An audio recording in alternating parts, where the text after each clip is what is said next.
বেকারত্ব এই শব্দটা শুধুমাত্র যেন পুরুষদের জন্যই ব্যবহৃত হয়।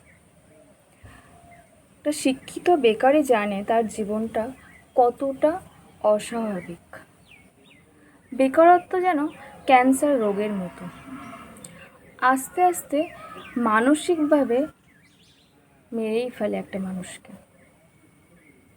রোগ হয়তো ভিতর থেকে মেরে ফেলে, শারীরিকভাবে অসুস্থ করে ফেলে, কিন্তু বেকারত্ব হলো এমন একটা জিনিস যেটা মানসিকভাবে মানুষকে একেবারে বিধ্বস্ত করে ফেলে।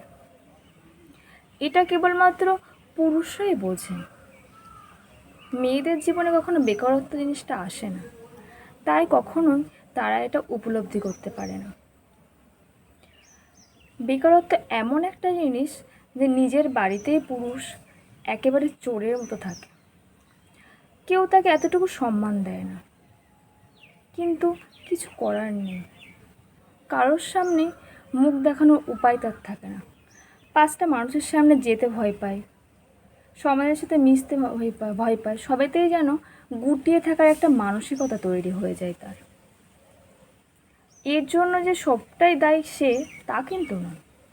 অনেকখানি তার পরিবেশ, বর্তমান পরিবেশ সব কিছুই দায়ী, তবে সমস্ত দায়ভারটা তাকেই নিতে হয়।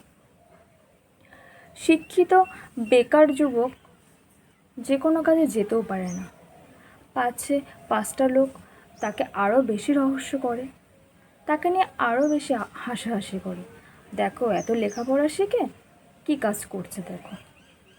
সেই ভয়ে সে যে কোনো কাজে যেতেও পারে না, আবার এদিকে এতটুকু মান তার কোনো জায়গায় থাকে না। এ বড় কষ্টের মুহূর্ত, যার জীবনে এটা ঘটে সেই একমাত্র বলতে পারে, বাকিরা তো সবাই হাসি ঠাট্টা করেই কাটিয়ে দেয়।